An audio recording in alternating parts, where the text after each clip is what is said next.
पंजाब का निगरान वजीर आला कौन, नामजदगी का फैसला आज किया जाएगा। निगरान वजीर आला पंजाब के लिए स्पीकर पंजाब असेंबली की जानिब से बनाई गई दो तरफा पार्लिमानी कमेटी मुकर्ररा वक्त में इत्तेफाक राय पर पहुंचने में नाकाम रही, जिसके बाद इलेक्शन कमीशन आज शाम 6 बजे होने वाले इजलास में निगरान वजीर आला पंजाब का इंतखाब करेगा।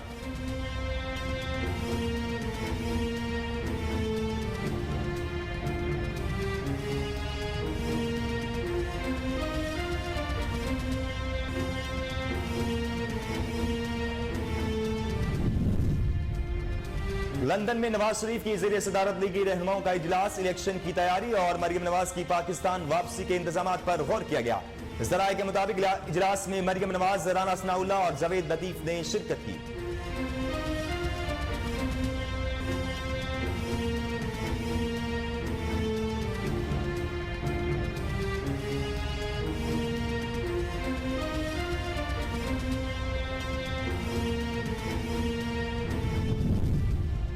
सूबाई वज़ीर इत्तलात सिंध शर्जील इनाम मेमन को सेहतयाबी के बाद अस्पताल से अपने घर कराची मुंतकिल कर दिया गया।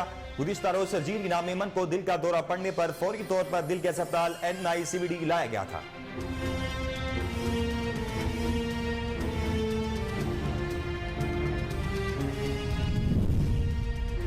वक्त आ गया है कि मुल्क में लोगों को हकूक दिए जाएं। साबिक वजीर खजाना मिफ्ताह इस्माइल ने मीडिया से गुफ्तगू करते हुए कहा कि हमें ज़राअत को आगे लेकर आना होगा। मुल्क में महंगाई और बेरोजगारी बढ़ रही है। पाकिस्तान में पिछले 20 सालों से कर्ज बढ़ता जा रहा है। लोग मुश्किलात का सामना कर रहे हैं। कहा कि मसाइल के हल के लिए सियासी इस्तेकाम की जरूरत है।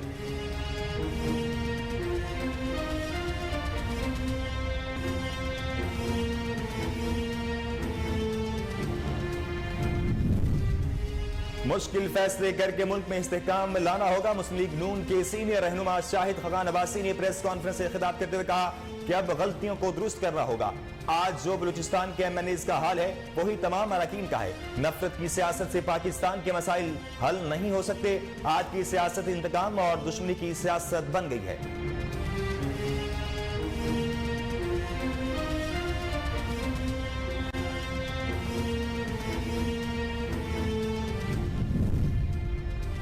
आलमी मालियाती बहरान में शिद्दत आ गई, जिसके बायस अमेरिकी बैंकों में बड़े पैमाने पर बरतरफियों की तैयारी शुरू हो गई है। अमेरिकी मीडिया के मुताबिक इन्वेस्टमेंट बैंकों के रेवेन्यू में कमी के बायस बैंकों पर लागत कम करने का दबाव है। इस वजह से अमेरिकी बैंकिंग सेक्टर में लाखों बरतरफियों की तवक्का है।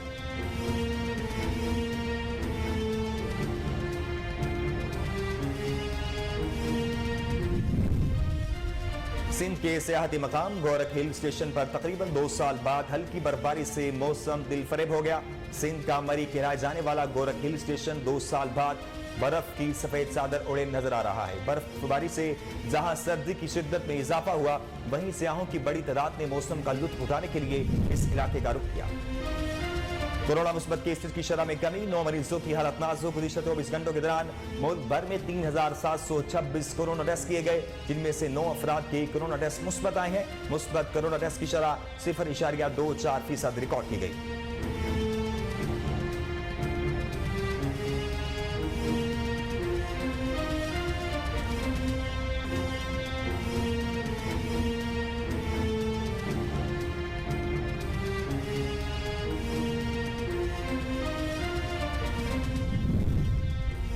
और कौमी क्रिकेट टीम के फास्ट बॉलर शाहीन शाह अफरीदी ने उम्र की सआदत हासिल कर ली। समाजी राब्ते की वेबसाइट ट्विटर पर फास्ट बॉलर ने हरम शरीफ से अपने मदाहों के लिए इहराम बांधे तस्वीर शेयर की, जिसके कैप्शन में अल्हम्दुलिल्लाह लिखा।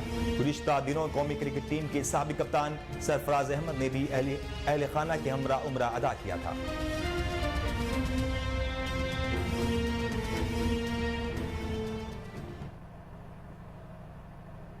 अस्सलामुअलैकुम, कोहिनूर न्यूज के साथ मैं हूं नासिर मिनहास। हेडलाइंस आपने जानी।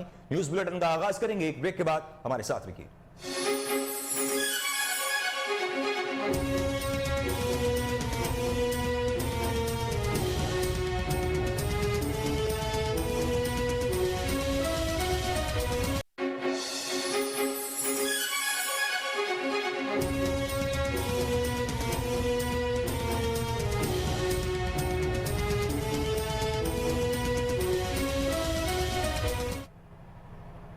ब्रिटेन में खुश आमदीद। आपको बताएं कि पंजाब का निगरान वजीर आला कौन होगा। इस बारे में आपको बताएं कि पंजाब का निगरान वजीर आला कौन होगा। इस बारे में आपको बताते चले हैं कि पंजाब का निगरान वजीर आला कौन होगा। इस हवाले से इजलास मुकर्रर किया गया है। पंजाब का निगरान वजीर आला कौन, नामजदगी का फैसला आज किया जाएगा। निगरान वजीर आला पंजाब के लिए स्पीकर पंजाब असेंबली की जानिब से बनाई गई दो तरफा पार्लिमानी कमेटी मुकर्ररा वक्त में इत्तेफाक राय पर पहुंचने में नाकाम रही है, जिसके बाद इलेक्शन कमीशन आज शाम 6 बजे होने वाले इजलास में निगरान वजीर आला पंजाब का इंतखाब करेगा। जराए का कहना है कि सरबराही इलेक्शन कमीशन सिकंदर सुल्तान राजा की जेर सदारत होने वाले इजलास में चीफ इलेक्शन कमिश्नर और कमीशन अरकान के दरमियान गैर रस्मी बातचीत से कबल इस मामले के बारे में फैसले पर इत्तेफाक राय की राह हमवार की जाएगी। निगरान वज़ीर आला के लिए नामजद उम्मीदवार का फैसला करने के लिए इलेक्शन कमीशन के पास सिर्फ आज का दिन बाकी बचा है, क्योंकि आइन के आर्टिकल ए 224 के तहत इलेक्शन कमीशन को दिया गया 2 रोज का वक्त आज खत्म हो रहा है। चौधरी परवेज इलाही ने सरदार अहमद नवाज सुखेरा और नवीद अकरम चीमा के नाम तजवीज किए हैं, जबकि हमजा शहबाज ने निगरान वज़ीर आला के लिए मोहसिन नकवी और अहद चीमा के नामों की तौसीह की है। पंजाब में निगरान वज़ीर आला के तकर्रुर का मामला गुज़िश्ता हफ्ते पंजाब असेंबली की तहलील के बाद नामजद उम्मीदवारों पर सूबाई हुकूमत और अपोजिशन के दरमियान मुसलसल तनाव और अदम इत्तेफाक के सबब गैर मामूली ताखीर का शिकार हो गया था। आपको बताएं कि पंजाब का निगरान वजीर आला कौन होगा, नामजदगी का फैसला आज किया जाएगा। निगरान वजीर आला पंजाब के लिए स्पीकर पंजाब असेंबली की जानिब से बनाई गई 2 तरफा पार्लिमानी कमेटी मुकर्ररा वक्त में इत्तेफाक राय पर पहुंचने में नाकाम रही है, जिसके बाद इलेक्शन कमीशन आज शाम 6 बजे होने वाले इजलास में निगरान वजीर आला पंजाब का इंतखाब करेगा। जराए का कहना है कि सरबराह इलेक्शन कमीशन सिकंदर सुल्तान राजा की जेर सदारत होने वाले इजलास में चीफ इलेक्शन कमिश्नर और कमीशन अरकान के दरमियान गैर रस्मी बातचीत से कबल इस मामले के बारे में फैसले पर इत्तेफाक राय की राह हमवार की जाएगी। आपको बताएं कि निगरान वज़ीर आला के लिए नामजद उम्मीदवार का फैसला करने के लिए इलेक्शन कमीशन के पास सिर्फ आज का दिन बाकी बचा है, क्योंकि आइन के आर्टिकल ए 224 के तहत इलेक्शन कमीशन को दिया गया 2 रोज का वक्त आज खत्म हो रहा है। चौधरी परवेज इलाही ने सरदार अहमद नवाज सुखेरा और नवीद अकरम चीमा के नाम तजवीज किए हैं, जबकि हमजा शहबाज ने निगरान वज़ीर आला के लिए मोहसिन नकवी और अहद चीमा के नामों की तौसीह की है। पंजाब में निगरान वज़ीर आला के तकर्रुर का मामला गुज़िश्ता हफ्ते पंजाब असेंबली की तहलील के बाद नामजद उम्मीदवारों पर सूबाई हुकूमत और अपोजिशन के दरमियान मुसलसल तनाव और अदम इत्तेफाक के सबब गैर मामूली ताखीर का शिकार हो गया था।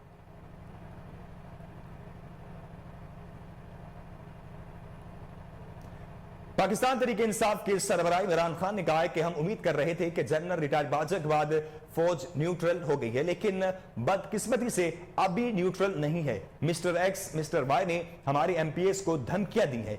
एक निजी टीवी को इंटरव्यू में साबिक वजीर आजम इमरान खान ने कहा कि हमारे एमपीएस को कहा गया कि इमरान पर कांटा डाल दिया गया है। नवाब अकबर भुट्टी पर कांटा लगाया था और आज तक बलूचिस्तान के हालात ठीक नहीं हुए। सियासी लीडरों को कांटे लगाकर खत्म नहीं किया जा सकता। ऐसे वाकयात से सियासी लीडर खत्म नहीं, मुल्क को नुकसान होता है। नए आर्मी चीफ से मेरी कोई बातचीत नहीं हुई।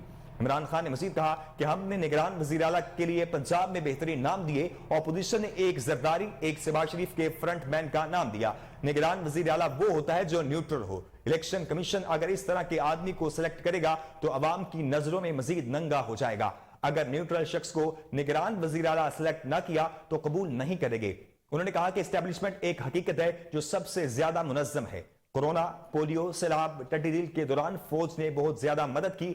जनरल रिटायर्ड बाजवा को एक्सटेंशन देना मेरी सबसे बड़ी गलती थी। एक्सटेंशन के बाद जनरल रिटायर्ड बाजवा ने उनको एनआरओ दिया था। एनआरओ देकर जुल्म किया गया।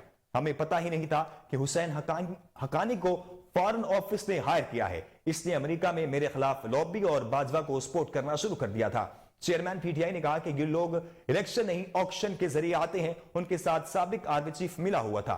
जनरल रिटायर्ड बाजवा कहते थे इकोनॉमी पर तवज्जो दें, एहतसाब को भूल जाएं। वो एक्सटेंशन से पहले लोगों को उनकी चोरी का बताते थे। उन्होंने कहा कि ये लोग करप्ट हैं। जनरल रिटायर्ड बाजवा ने यू टर्न लिया, पहले उन्हें चोर फिर उन्हीं को ऊपर बैठा दिया। नवाज शरीफ की रिपोर्ट देखकर सब घबरा गए थे। आपको बताएं कि चेयरमैन पाकिस्तान तहरीक इंसाफ इमरान खान ने कहा है कि हम उम्मीद कर रहे थे कि जनरल रिटायर्ड बाजवा के बाद फौज न्यूट्रल हो चुकी है, लेकिन बदकिस्मती से अभी न्यूट्रल नहीं है। मिस्टर एक्स मिस्टर वाई ने हमारे एमपीएस को धमकियां दी हैं। एक निजी टीवी को इंटरव्यू में साबिक वजीर आजम इमरान खान ने कहा कि हमारे एमपीएस को कहा गया इमरान खान पर कांटा डाल दिया गया है। नवाब अकबर भुट्टी पर कांटा लगाया था और आज तक बलूचिस्तान के हालात ठीक नहीं हुए। सियासी लीडरों को कांटे लगाकर खत्म नहीं किया जा सकता। ऐसे वाकयात से सियासी लीडर खत्म नहीं बल्कि मुल्क को नुकसान होता है। नए आर्मी चीफ से मेरी कोई बातचीत नहीं हुई। इमरान खान ने कहा कि हमने निगरान वज़ीर आला के लिए पंजाब में बेहतरीन नाम दिए। ऑपोजिशन ने एक जरदारी, एक शहबाज शरीफ के फ्रंटमैन का नाम दिया। निगरान वज़ीर आला वो होता है जो न्यूट्रल हो। इलेक्शन कमीशन अगर इस तरह के आदमी को सिलेक्ट करेगा तो अवाम की नजरों में मजीद नंगा हो जाएगा। अगर न्यूट्रल शख्स को निगरान वज़ीर आला सिलेक्ट ना किया तो कबूल नहीं करेंगे।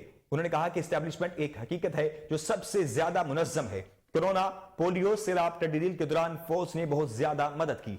जनरल रिटायर्ड बाजवा को एक्सटेंशन देना मेरी सबसे बड़ी गलती थी। एक्सटेंशन के बाद जनरल रिटायर्ड बाजवा ने उनको एनआरओ दिया था। एनआरओ देकर जुल्म किया गया। हमें पता ही नहीं था कि हुसैन हक्कानी को फॉरेन ऑफिस ने हायर किया है। उसने अमेरिका में मेरे खिलाफ लॉबी और बाजवा को सपोर्ट करना शुरू कर दिया था। चेयरमैन पीटीआई ने कहा कि ये लोग इलेक्शन नहीं ऑक्शन के जरिए आते हैं। उनके साथ साबिक आर्मी चीफ मिला हुआ था। जनरल रिटायर्ड बाजवा कहते थे इकोनॉमी पर तवज्जो दें, एहतसाब को भूल जाएं। वो एक्सटेंशन से पहले लोगों को इनकी चोरी का बताते थे। उन्होंने कहा कि ये लोग करप्ट हैं। जनरल रिटायर्ड बाजवा ने यू टर्न लिया, पहले इन्हें चोर फिर उन्हीं को ऊपर बैठा दिया। नवाज शरीफ की रिपोर्ट देखकर सब घबरा गए थे।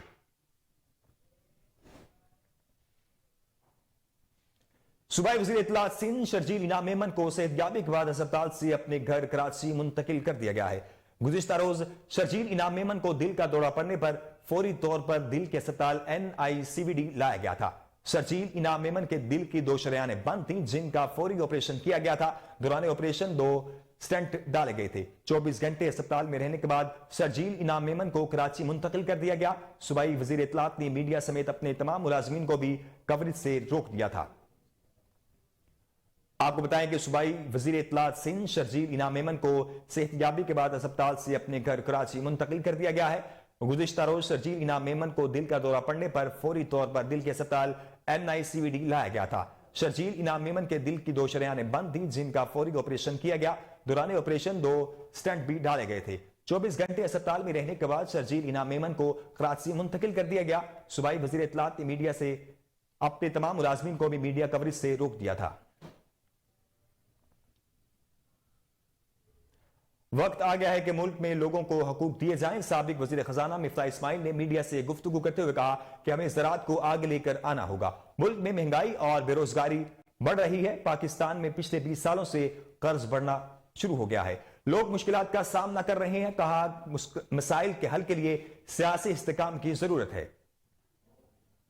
आपको बताएं कि मिफ्ता इस्माइल की जानिब से बयान सामने आया है कि वक्त आ गया है कि मुल्क में लोगों को हकूक दिए जाएं। साबिक वजीर खजाना मिफ्ता इस्माइल ने मीडिया से गुफ्तगू करते हुए कहा कि हमें ज़राअत को आगे लेकर आना होगा। मुल्क में महंगाई और बेरोजगारी बढ़ रही है। पाकिस्तान में पिछले 20 सालों से कर्ज बढ़ता जा रहा है। लोग मुश्किलात का सामना कर रहे हैं। कहा कि मसाइल के हल के लिए सियासी इस्तेकाम की जरूरत है।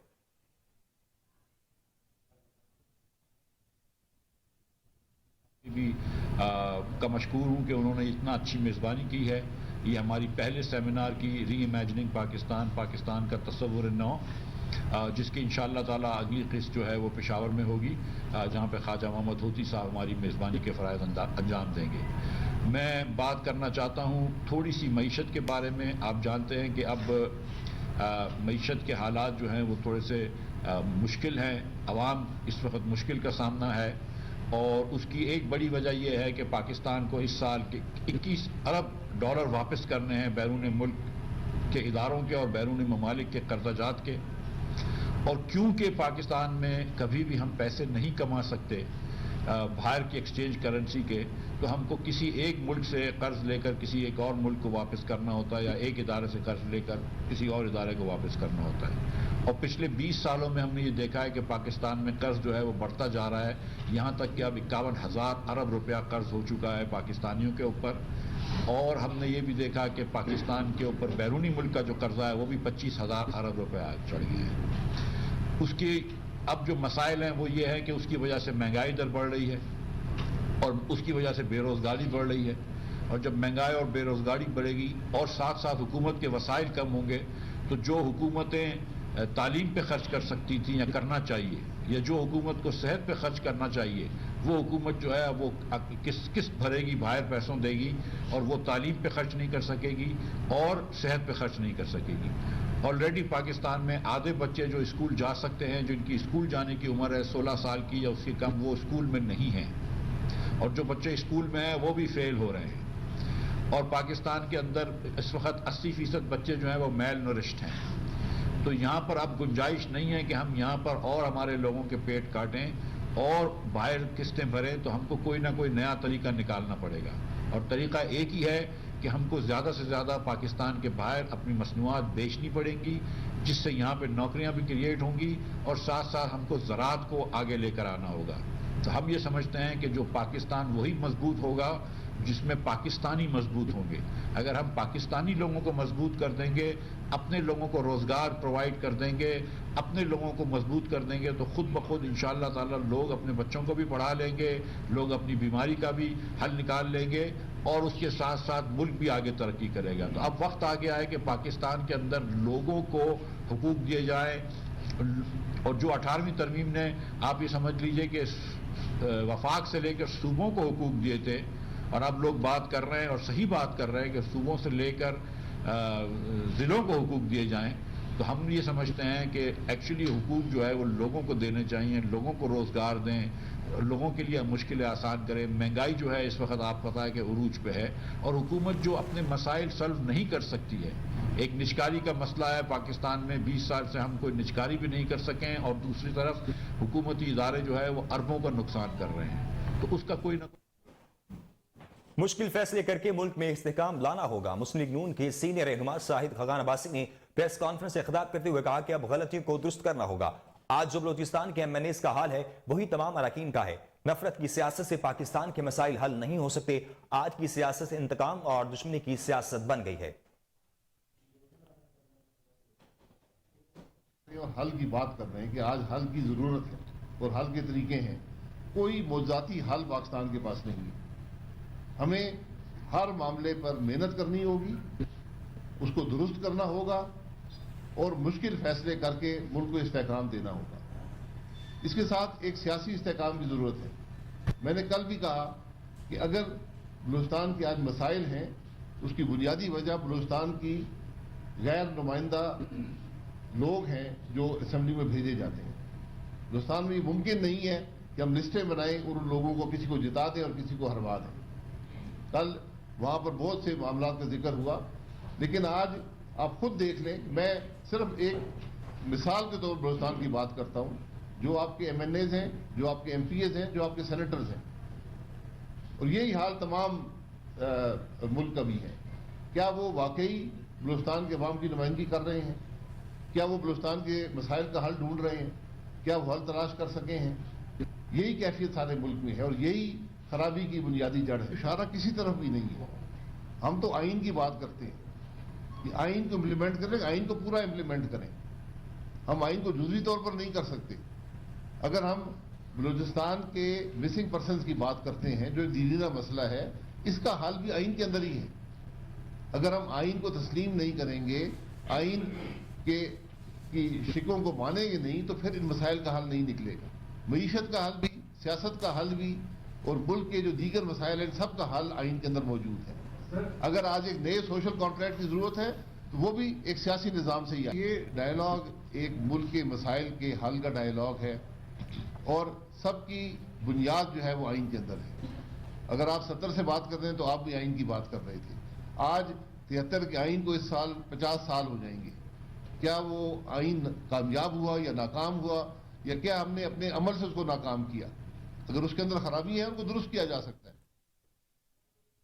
पाकिस्तान तहरीक इंसाफ के रहनुमा मुसर्रत जमशेद चीमा ने कहा है कि एक तरफ मुल्क दिवालिया होने वाला है, दूसरी तरफ चेयरमैन पर हमले की तहकीकात करने वाली JIT पर दबाव डाला जा रहा है। समाजी राब्ते की वेबसाइट ट्विटर पर अपने बयान में मुसर्रत जमशेद चीमा का कहना था कि JIT मेंबरान से मुतनाज़े बयान दिलवाए जा रहे हैं। ऐसी हरकत साबित कर रही हैं कि इस साजिश में शरीक लोग कितने ताकतवर हैं। PTI रहनुमा ने मजीद कहा कि आज जमशेद इकबाल चीमा की क़यादत में महंगाई के खिलाफ और फौरी इलेक्शन के लिए एहतजाजी रैली निकाली जाएगी। रैली का आगाज सदर गोल चक्कर से होगा और जोड़े पुल से होते हुए गाजियाबाद रोड, मुगलपुरा और धर्मपुरा जाएगी।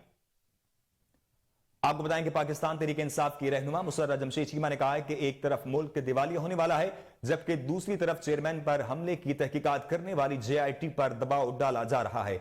समाजी राब्ते की वेबसाइट ट्विटर पर अपने बयान में मुसर्रत जमशेद चीमा का कहना था कि JIT मेंबरान से मुतनाज़े बयान दिलवाए जा रहे हैं। ऐसी हरकत साबित कर रही है कि इस साजिश में शरीक लोग कितने ताकतवर हैं। PTI रहनुमा ने मजीद कहा कि आज जमशेद इकबाल चीमा की क़यादत में महंगाई के खिलाफ और फौरी इलेक्शन के लिए एहतजाजी रैली निकाली जाएगी। रैली का आगाज सदर गोल चक्कर से होगा और जोड़े पुल से होते हुए गाजियाबाद रोड, मुगलपुरा और धर्मपुरा जाएगी।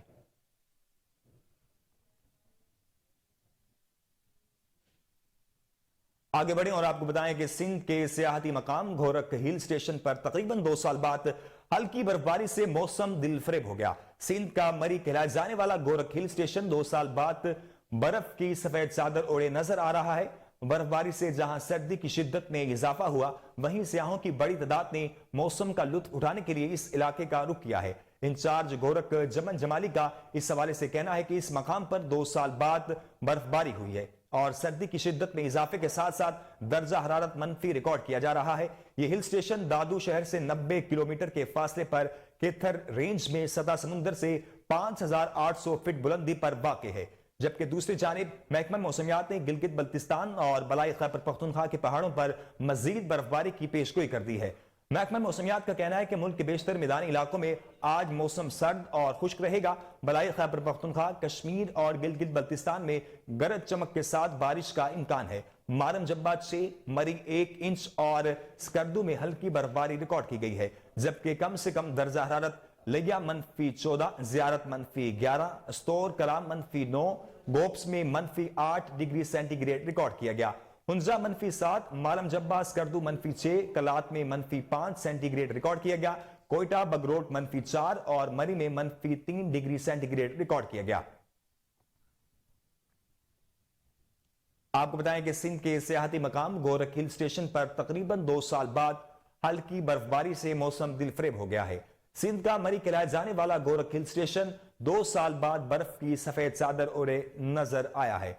बर्फबारी से जहां सर्दी की शिद्दत में इजाफा हुआ है, वहीं सियाहों की बड़ी तादाद ने मौसम का लुत्फ उठाने के लिए इस इलाके का रुख किया है। इंचार्ज गोरख जमल जमाली का इस हवाले से कहना है कि इस मकाम पर 2 साल बाद बर्फबारी हुई है और सर्दी की शिद्दत में इजाफे के साथ साथ दर्जा हरारत मनफी रिकॉर्ड किया जा रहा है।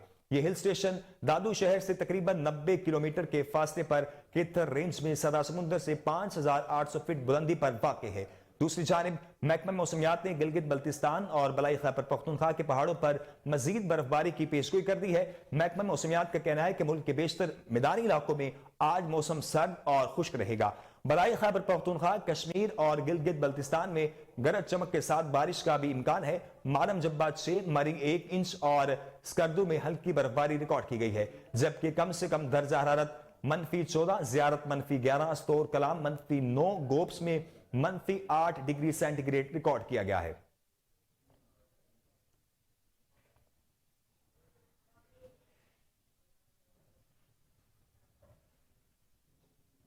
आसमान से गिरते सफेद मोती, चारों तरफ सफेदी, सुहाना मौसम और छुट्टी का दिन। मलका कोहसार, मरी के आजाद कश्मीर की नीलम वैली और सवात के सियाहती मकामात के हुस्न ने सियाहों को शहर में जकड़ लिया है। मलका कोहसार, मरी समेत मुल्क के बलाई इलाकों में बारिश और बर्फबारी के बायस मुतअद्दिद मकामात पर राब्ता सड़कें बंद हो गई। मलका कोहसार, मरी और गिरदोनवा में वक्फे से बर्फबारी का सिलसिला जारी है। शदीद सर्दी के बायस मकामी अफराद घरों तक महदूद हो गए। दर्जा हरारत -4 डिग्री तक गिर गया। मरी में सियाहत की रौनकें पूरी आबोताब से बहाल हैं। रात देर तक मुख्तलिफ इलाकों से आए सियाह सड़कों पर मौसम का मजा लेते रहे। वक्फे के बाद सुबह फिर बर्फ पड़ना शुरू हुई तो सियाह होठों से निकल पड़े। अब बात करें कोरोना वायरस की। कौमी इदारा सेहत ने कहा है कि गुज़िश्ता 24 घंटों के दौरान मुल्क भर में 3726 कोरोना टेस्ट किए गए।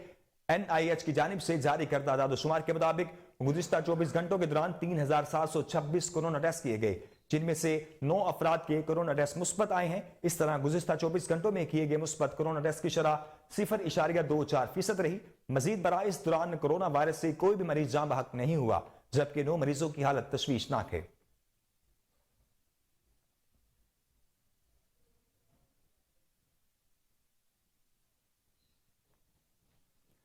मीठा और जायकेदार गुड़ देहात की खास सौगात है।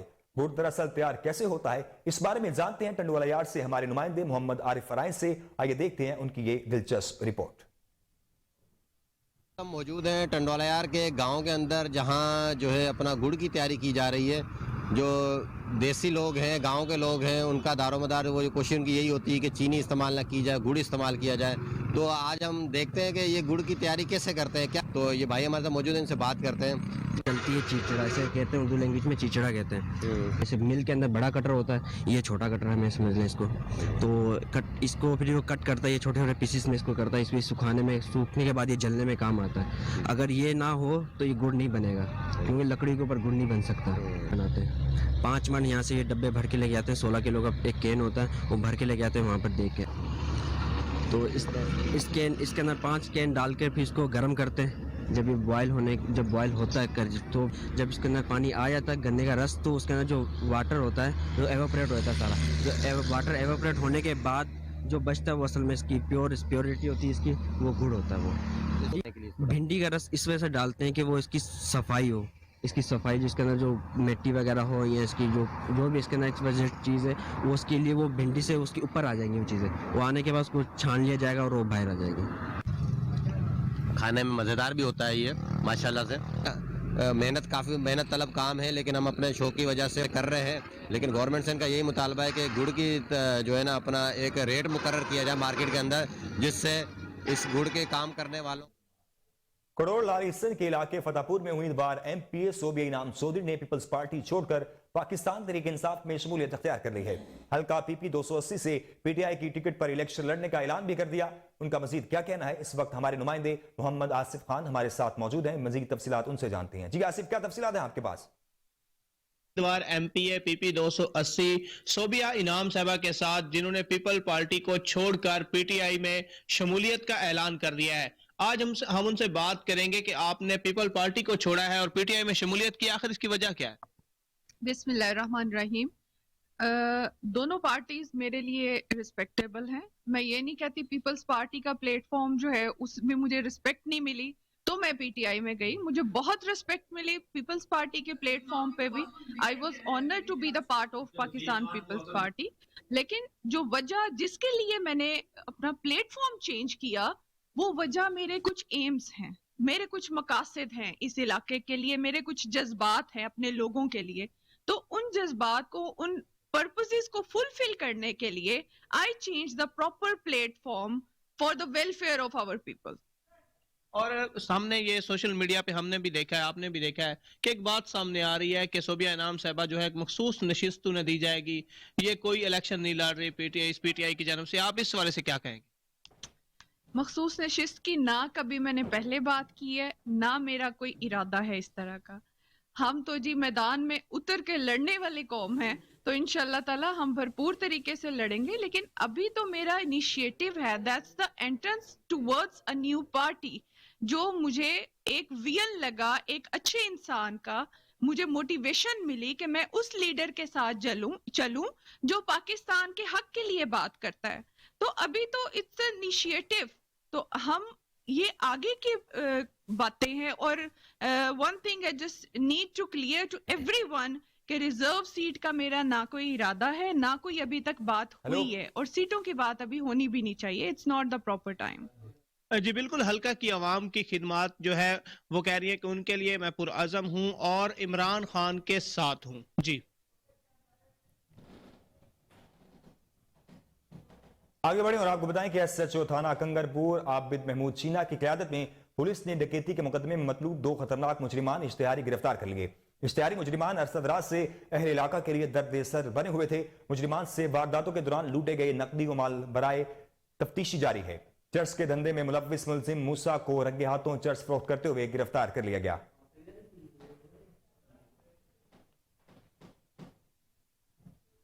खबरों के सिलसिले को आगे बढ़ाएंगे, यहां वक्त एक ब्रेक का, ब्रेक के बाद हाजिर होते हैं।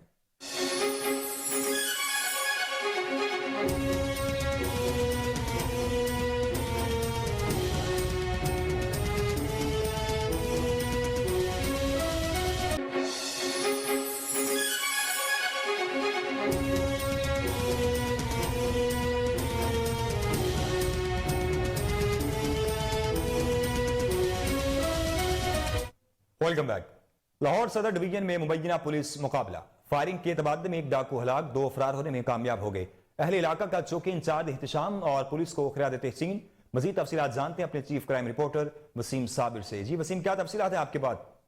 देखिए, सदर डिवीजन के इलाका में यके दीगर डकैती की वारदात करने वाले डाकुओं का चौकी इंचार्ज एहतशाम रांझा और पुलिस के जवानों से आमना सामना हो गया, जबकि फायरिंग के नतीजा में नदीम अकबर नामी डाकू अपने ही साथी की फायरिंग से मारा गया है। तर्जमान सदर डिवीजन की बात की जाए तो उनके मुताबिक तीनों डाकू असला के जोर पर प्रॉपर्टी डीलर के दफ्तर के अंदर वारदात कर रहे थे कि थाना नवाब तो उनकी चौकी एल ब्लॉक के इंचार्ज मोहम्मद एहतशाम रांझा और पुलिस के जवान हस्बे मामूल ड्यूटी पर ममूर थे कि डाकुओं ने पुलिस पार्टी को देखते ही अंधाधुंध फायरिंग शुरू कर दी, जो कि पुलिस ने वारदात नाकाम बनाने के लिए जवाबी फायरिंग की। फायरिंग की भगदड़ के दौरान डाकू नवीद और उस्मान ने अपने ही साथी को गोलियों का निशाना बनाया और हवाई फायरिंग करते हुए जाए वकुआ से फरार होने में कामयाब हो गए, जबकि दूसरी जानिब पुलिस मुकाबले में हलाक होने वाले डाकू की शनाख्त नदीम अकबर के नाम से हुई है, जबकि फरार डाकू नवीद और उस्मान की तलाश में पुलिस जगह जगह छापे भी मार रही है। तीनों मुलजमान का ताल्लुक जो है वो लाहौर से बताया जाता है, जबकि डाकुओं की लूट मार की सीसीटीवी फुटेज बाकायदा तौर पर कोहिनूर न्यूज ने हासिल कर ली है। फुटेज में वाज़े देखा जा सकता है कि 3 डाकू असला के जोर पर शहरियों को यरगमाल बनाने के बाद डकैती की वारदात कर रहे हैं, जबकि चौकी incharge L block Ehtesham Ranjha ने जो है वो हलाक होने वाले और फरार होने वाले डाकुओं के मतलब बताया कि सीआरओ के मुताबिक ये साबका रिकॉर्ड याफ्ता है। अच्छा, और हलाक डाकू की डेड बॉडी को जिना अस्पताल के मुर्दा खाने में भिजवा दिया गया है।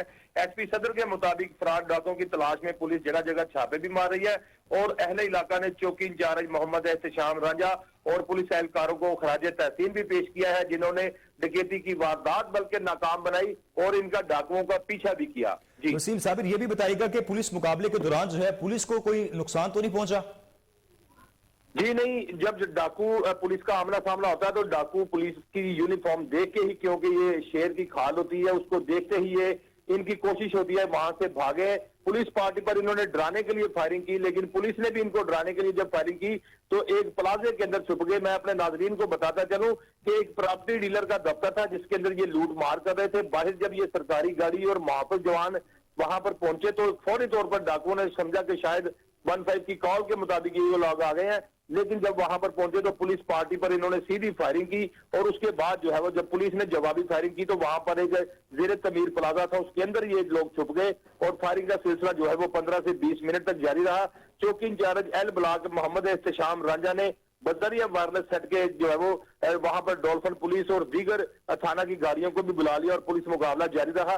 लेकिन कुछ ही देर बाद आके जाके देखा, क्योंकि डाकू इस तरह का जब कोई मामला हो तो ये दिमागी तौर पे भी जो है वो मफलूज हो जाते हैं, क्योंकि जब पुलिस पार्टी के साथ आमना सामना हो रहा होता है तो पता नहीं चलता ये गोलियां कौन कहां से चला रहा है। इसलिए अमूमन देखने में आता है कि डाकू अपने ही साथी को कत्ल कर देते हैं, क्योंकि उस वक्त पुलिस पीछा कर रही होती है। इनकी कोशिश यही होती है कि यहां से निकल जाए। तो हाल रात के भी इसी तरह से हुआ कि अपने ही साथी की फायरिंग से एक डाकू मारा गया, लेकिन 2 डाकू जो फरार थे उनका भी नाम पता चल गया। जिस तरह से मुद्दई मुकदमा ने बताया कि गन पॉइंट पर आकर वारदात करने लगे, तमाम जो है वो पैसे, मोबाइल फोन और दीगर जो है वो नकदी थी वो भी छीन कर लेके जाने लगे थे। पुलिस पार्टी के साथ आमना सामना हो गया। 2 मुकदमे दर्ज किए गए हैं, एक शहरी की जानिब से और एक चौकी इंचार्ज एल ब्लॉक की जानिब से मुकदमा दर्ज किया गया है। तहाल फरार मुलजमान की तलाश में पुलिस जगह जगह छापे मार रही है। SPCIA के मुताबिक भी टीमें तैयार कर ली गई हैं कि मुलजमान के घरों पर छापे मारे जाएंगे। वसीम साबिर, आपने तफसील लगा दिया, आपका बेहद शुक्रिया।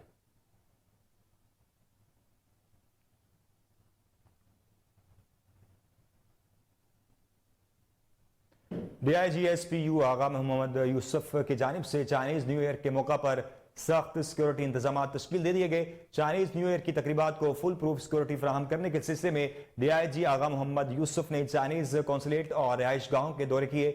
DIG आगा मोहम्मद यूसुफ ने तमाम सिक्योरिटी इंतजाम का तफसीली जायजा भी लिया। इस मौका पर DIG SPU आगा मोहम्मद यूसुफ का कहना था कि IG पंजाब आमिर जुल्फकार खान की हिदायत पर पूरे पंजाब में चाइनीज के लिए फुल प्रूफ सिक्योरिटी के इंतजाम किए जा रहे हैं। चाइनीज हसास मकामात को फुल प्रूफ बनाने के लिए सिक्योरिटी के हर पहलू का बारीक बिनी से जायजा लिया गया है।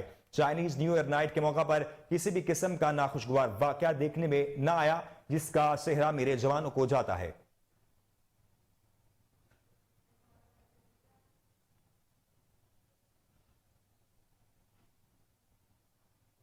आगे बढ़े और आपको बताएं कि लाहौर शहर में डकैती की वारदात करने वालों के खिलाफ डॉल्फिन पुलिस मुतहरिक है। सख्त सर्दी में सेक्टर इंचार्ज राना कादिर, इमरान कमर, अब्दुल वाहिद गुज्जर भी सरकारी गाड़ी पर गश्त करते दिखाई दिए। मजीद तफसीलात जानते हैं chief crime reporter Wasim Sabir से। जी वसीम, क्या तफसीलात हैं आपके पास?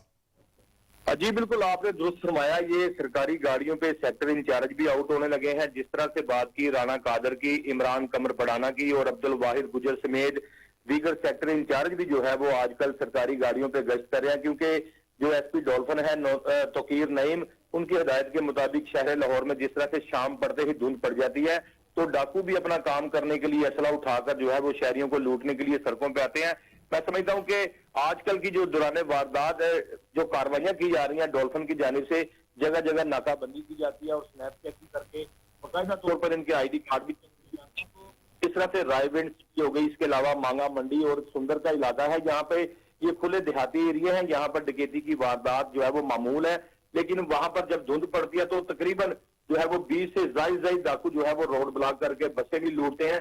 खासकर अगर कसूर की बात की जाए तो कसूर के डाकू जो है वो लाहौर में और लाहौर के डाकू कसूर में जाके वारदात करते हैं। दरमियान में एक दरिया आता है जो कि कश्ती से अबूर करके जो है वो शेखुपुरा का इलाका भी इस्तेमाल किया जाता है और शेखुपुरा के डाकू जो है वो लाहौर में आके वारदात करते हैं। तो इसी पर एसपी डॉल्फिन की अगर बात की जाए तो तोकीर नईम ने अपनी टीम को जो है वो ब्रीफिंग दे रखी है। सेक्टर इंचार्ज के साथ मीटिंग्स की जाती है डाकू गिरफ्तारी के लिए, जिस तरह से शादरा, शफीकाबाद, लारी अड्डा, बदामी बाग, रावी रोड और दीगर इलाकों की जो है वो डॉल्फिन दिन रात मेहनत कर रही है, काम कर रही है। तो उसी पर जो है वो डकैती की वारदात करने वाले डाकू भी असला का इस्तेमाल करते हुए शहरियों को लूटते हैं और अब तक तकरीबन जो है वो 12 से ज्यादा डाकुओं को जो है वो गिरफ्तार कर लिया गया है। उनके कब्जा से नकदी, मोबाइल फोन, दीगर माल मसरूका बरामद किया गया है।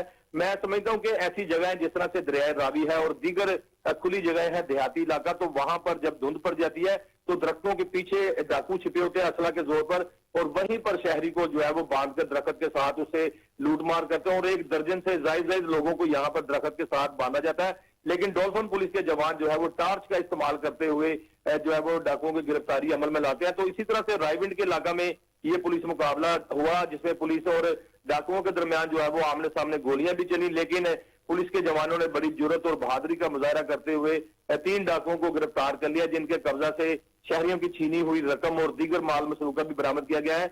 जब मेरी बात हुई थी एसपी डॉल्फिन से तो एसपी डॉल्फिन का कहना था कि शहरियों की जान, माल, इज्जत की हिफाजत के लिए जो है वो किसी भी कुर्बानी से गुरेज न देंगे और ना ही शहर लाहौर में किसी भी शहरी को डाकुओं के हाथों से लुटने देंगे। जी वसीम साबिर, आपने तफसीलन आगाह किया, आपका बेहद शुक्रिया।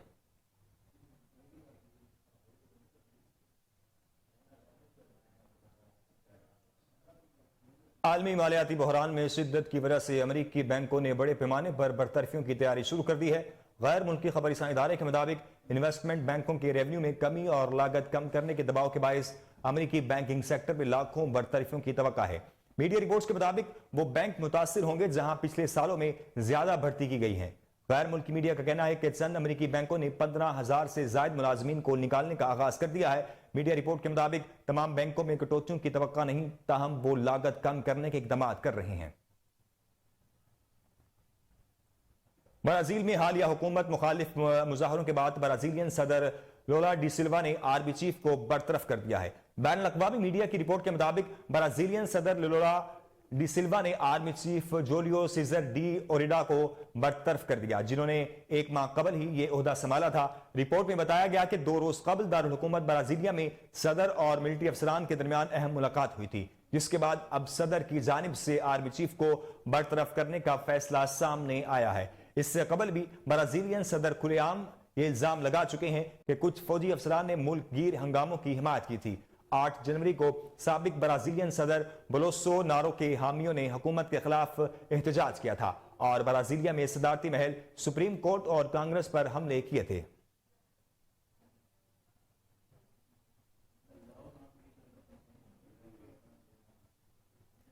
कौमी क्रिकेट टीम के फास्ट बॉलर शाहीन शाह अफरीदी ने उम्रे की सआदत हासिल कर ली। समाजी राब्ते की वेबसाइट ट्विटर पर फास्ट बॉलर हरम शरीफ से अपने मदाहों के लिए अहराम बांधे तस्वीर शेयर की, जिसके कैप्शन में अल्हम्दुलिल्लाह लिखा है। गुज़िश्ता दिनों कौमी क्रिकेट टीम के साबिक कप्तान सरफराज अहमद ने भी अहल खाना के हमरा उमरा अदा किया था। इस मौका पर सरफराज अहमद की एक वीडियो भी सोशल मीडिया पर वायरल हुई, जिसमें वो अपने बेटे अब्दुल्ला को कंधे पर बिठाए चल रहे थे। न्यूज स्टूडियो से फिल वक्त इतना ही। मजीद खबरों से बाखबर रहने के लिए देखते रहिए कोहिनूर न्यूज।